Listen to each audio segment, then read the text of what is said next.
여러분 안녕하십니까? CJB 아침 뉴스입니다. 오늘 첫 소식은 충북 권역 외상센터 관련 보도입니다. 정은경 보건복지부 장관은 지난해 전국 17개 권역 외상센터 가운데 5곳을 거점 외상센터로 육성하겠다는 계획을 밝혔습니다. 만약 충북이 아닌 인근 권역 외상센터가 선정될 경우 충북의 외상 의료 경쟁력은 더 약화될 수 있다는 우려도 나옵니다. 광역 외상센터 지정이 충북의 중요한 이유를 이반 기자가 취재했습니다.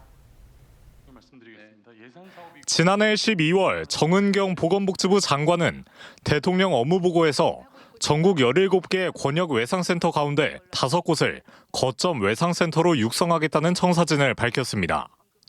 의료 헬기와 전문 인력의 집중 배치해 현재 권역 외상센터보다 더 넓은 권역의 중증 외상 환자를 책임지는 거점, 가칭 광역 외상센터를 만들겠다는 구상입니다. 한 5개 권역 광역 단위로 그런 아주 레벨 1 정도의 외상센터를 키우고 거기에 헬기를 좀 더 배치해서 전국을 다 커버할 수 있을 거라고 생각해서 내년에는 2개소를 거점 외상센터로. 보건복지부는 기존 권역 외상센터 지정 기준을 바탕으로 각 센터를 평가해 올해 2곳, 그리고 앞으로 3곳을 더 선정할 방침인 것으로 전해졌습니다. 선정이 되면 담당 범위가 넓어지는 만큼 보건복지부는 광역 외상센터의 인력 기준을 강화하는 방안을 검토하고 있는 것으로 알려졌습니다.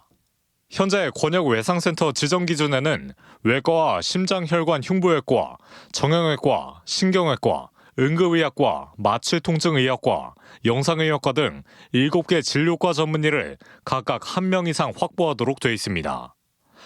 광역 외상센터에는 이보다 강화된 인력 기준이 적용됩니다. 이렇게 되면 광역 외상센터로 선정되지 못하는 지역의 인력이 빠져나갈 가능성도 생깁니다. 올해 기준 충북 권역 외상센터는 응급의학과와 마취통증의학과, 영상의학과 전문의가 1명도 없어 현행 권역 외상센터 인력 기준조차 충족하지 못하고 있는데, 이런 상황에서 인근 권역 외상센터가 광역 외상센터로 지정돼 정부 지원과 의료 인력이 집중될 경우 충북 의료진이 다른 권역으로 이동할 가능성도 배제할 수 없습니다. 10명의 환자 중 8명을 다른 병원으로 이송해야 하는 지금보다 상황이 더 악화될 수 있는 겁니다. 충북대병원이 광역 외상센터 선정에 사활을 걸어야 하는 이유입니다. 골든타임을 지켜 도민의 생명을 지키는 충북 권역 외상센터. 충북대병원이 계속 그 역할을 맡겠다는 의지가 있다면 지금은 그에 걸맞는 변화를 보여줘야 할 때입니다. CJB 이환입니다. 요즘 농촌에서는 식료품을 살 상점이 아예 사라져버린 이른바 식품 사막화 현상이 심각합니다. 지원금을 쥐어줘도 정작 동네에 쓸 곳이 없어서 극심한 소비 격차를 겪던 오지마을 주민들을 위해 옥천군이 생필품을 실은 이동형 마트 운영에 나섰습니다. 이민아 기자입니다. 고요하던 마을 회관 앞마당이 장을 보러 나온 주민들로 북적입니다. 옥천군이 청산농협과 손을 잡고 오지마을의 식품 사막화를 해소하기 위해 마련한 찾아가는 행복슈퍼가 본격적인 운행에 들어갔습니다. 제가 지금 서 있는 곳은 대형마트가 아니라 3.5톤 화물차 안입니다. 보시는 것처럼 생필품부터 신선식품까지 촘촘하게 진열돼 있습니다.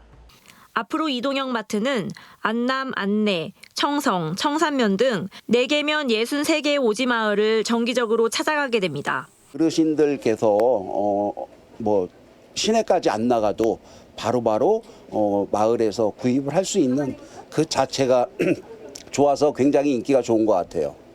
이번 사업은 지역 내 극심한 소비 격차를 메우기 위해서 시작됐습니다. 현재 옥천군 농어촌 기본소득 소비의 70% 이상이 상권이 몰린 옥천읍 한 곳에 쏠려 있습니다. 쓸 수 있는 가게가 옥천읍에는 2,000곳이 넘지만 오지마을이 밀집한 면지역은 50곳 안팎에 불과한 겁니다. 소비처가 제한되어 있기 때문에 실제로 소비하기가 어려운데 이 차량을 이용해서 미리 주문을 해주시면 직접 어르신들께서 면소재재 나오지 않고 읍에 가지 않아도 직접 본인이 원하는 생활용품을 구입할 수 있기 때문에 실제로 운행 초기 2주일간 이동형 마트가 올린 판매 실적은 1,200여만 원, 하루 평균 120만 원이 넘습니다. 오지마을 주민들의 구매 수요가 그만큼 폭발적이라는 뜻입니다. 하지만 높은 수요에도 마을별 방문 주기가 2주에 단 한 번에 불과해 주민들의 불편을 완전히 해소하기엔 역부족입니다. 이동형 마트가 시골 마을의 식품 사막화를 막기 위한 영구적인 대책은 아니라는데 고민이 있는 것입니다. CJB 이민아입니다.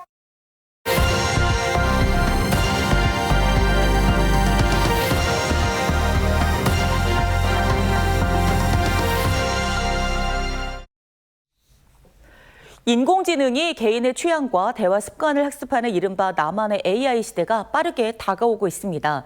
하지만 AI가 무분별한 질문을 거르지 않고 답변해주면서 유해성에 대한 우려도 커지고 있는데요. 카이스트 연구진이 AI 성능은 유지하면서도 유해한 요청을 스스로 거부하도록 하는 새로운 학습 기술을 개발했습니다. TJB 조영준 기자입니다.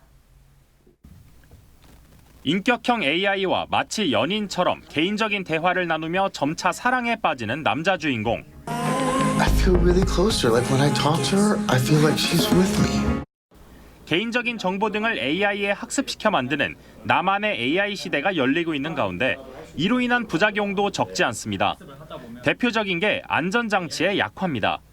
기존 AI를 추가 학습시키는 과정에서 위험한 질문에도 답변을 해버리는 등 안전성이 훼손되는 현상이 학계에 잇따라 보고되고 있습니다. 성능은 크게 높이면서도 안전까지 확보할 수는 없을까? 카이스트 연구팀이 이 문제 해결의 실마리를 제시했습니다. 핵심은 학습 과정과 안전장치 적용을 분리하는 데 있습니다.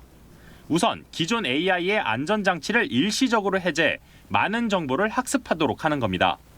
위험한 정보에 대한 학습을 피하는 게 아니라 오히려 이를 학습시키는 건데 학습이 끝난 이후 안전장치를 다시 적용해 학습한 위험한 정보에 대한 답변은 하지 않도록 만드는 방식입니다. 가드레일을 임시 탈옥을 시킨 다음에 자유로운 상태에서 새로운 지식을 추가 학습을 받게 하고 그 다음에 추가 학습이 끝나면은 다시 그 가드레일이 들어오게 해서 안전성을 유지할 수 있게 하는 것입니다. 실험에서도 효과가 확인됐습니다. 타인의 이메일을 해킹하는 코드를 작성해달란 요청에 기존 방식으로 학습한 AI는 이를 생성했지만 새 방식으로 학습한 AI는 요청을 명확히 거절했습니다. 저희가 제안한 학습 방식으로 학습을 하면 한 100개 중에 8개 정도의 샘플에서만 그런 유해한 응답을 하는, 그래서 실제로 안전성이 한 절반 가까이 줄어든다고 할 수 있습니다. 연구팀은 이번 기술이 의료나 금융, 법률 등 민감한 정보를 다루면서도 맞춤형 답변이 필요한 분야에 활용될 걸로 기대하고 있습니다. TJB 조형준입니다. 충북교육청의 상반기 지방교육재정 신속 집행률이 79.7%로 정부 목표인 65%를 크게 웃돌았습니다. 전국 17개 시도교육청 가운데 세 번째로 높은 수준으로 충북교육청은 목표 초과 달성에 따라 정부 인센티브 20억 원을 확보했습니다. 확보한 인센티브는 학생 교육활동 지원과 교육활동 개선에 활용될 예정입니다. 보훈군이 다음 달 4일까지 농촌 융복합 산업 육성 지원 사업 참여자를 모집합니다. 지원 대상은 지역 농산물을 활용해 가공과 체험 사업 등을 추진하는 농업법인과 장목반 등으로 농산물 가공 시설 구축과 기계 장비 구입 등을 지원합니다. 군은 사업 계획 등을 평가해 한 곳을 선정하고 총 사업비의 60%인 최대 1억 원을 지원할 계획입니다. 청주시립미술관이 제3회 청주시 김복진 미술상 수상자로 조각가 전창훈 작가를 선정했습니다.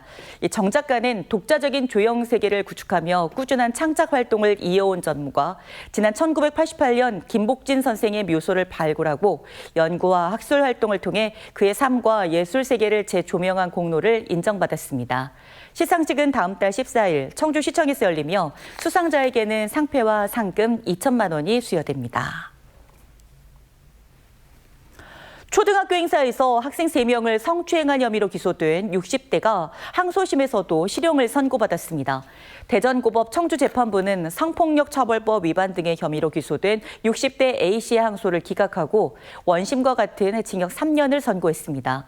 재판부는 어린 학생들을 추행했고 피해 회복을 위한 노력도 없었다며 원심 판단이 정당하다고 판시했습니다. A씨는 지난 2024년 6월 음성의 한 초등학교에서 열린 주민자치회 행사에서 재학생 3명을 성추행한 혐의로 재판에 넘겨졌습니다. 전화 통화하는 소리가 시끄럽다는 이유로 주민을 도끼로 위협한 30대가 구속됐습니다. 진천경찰서는 지난 13일 밤 진천읍의 한 편의점 야외 테이블에서 통화 중이던 주민을 도끼로 위협하고 테이블을 내려찍은 30대 A씨를 특수 협박 혐의로 구속했다고 밝혔습니다. 경찰은 A씨를 상대로 정확한 사건 경위를 조사하고 있습니다. CJB 아침 종합뉴스 모두 마치겠습니다. 시청해 주셔서 고맙습니다.